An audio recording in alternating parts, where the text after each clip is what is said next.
Thank you, Chair, comrades and friends, brothers and sisters. Assalamu alaikum wa rahmatullahi wa barakatuh. Peace be on all of you. We gather here today, this wonderful, multicolored, multicultural, multi-faith crowd in the lee of a building that the early part of my political life was spent demonstrating against. The building on my right was once the embassy of institutionalized hatred, racial division. It was the embassy of apartheid South Africa, and now the multicolored flag of a multicolored democracy, a real republic of South Africa, stands there. And so, racism, fascism can and must be defeated.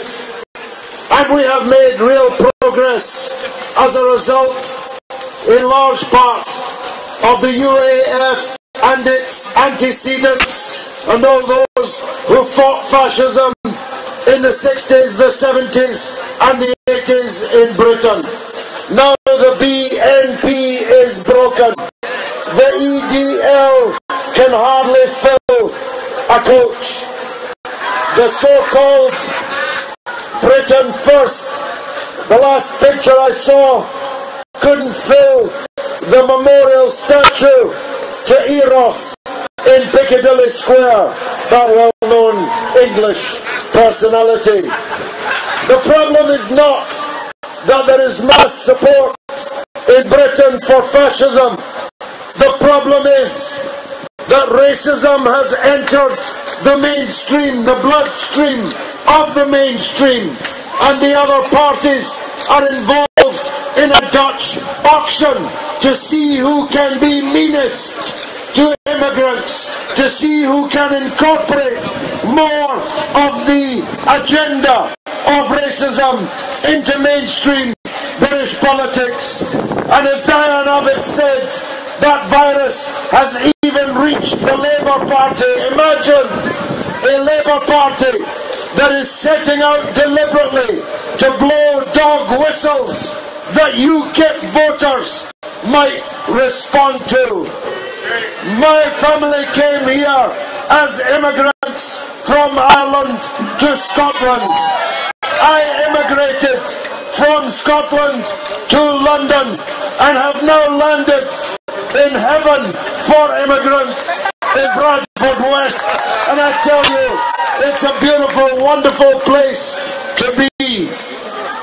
The United Nations designated this day in 1966, but racism and bigotry has not gone away. Still in Scotland, you will be asked what school you went to, not so they can see how well you did, but if there's a saint in front of it, it means you're a Roman Catholic and you've less chance of getting that job. There are not many Fatimas and Alis on the trading floor of the stock exchange or in the boardrooms of the big banks.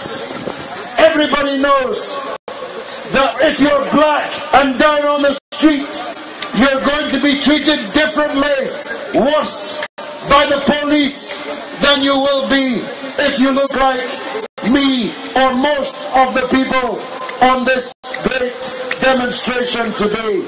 So we have much work still to do, and we have to do it together. My last point is this. We stand against not just the most obvious of racism. We stand against anti-Semitism, which continues to exist in this country in all kinds of quarters, some of which should know better. And we stand against the witch hunting of Muslims, which is the most virulent and the most violent of that strain of racism in Britain today. We support police officers protecting synagogues, as they should be, because all places of worship must be safe spaces for people of faith. But we also demand police protection for mosques and for Muslims, and we don't have it, and we don't get it.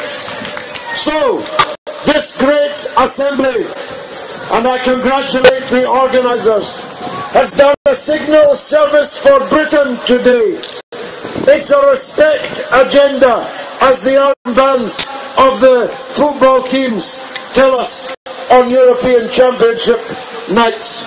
Respect for everybody, wherever they came from, whatever colour they are, however they pray, however they walk, and whatever their orientation. Respect. Thank you very much indeed. Assalamu alaikum.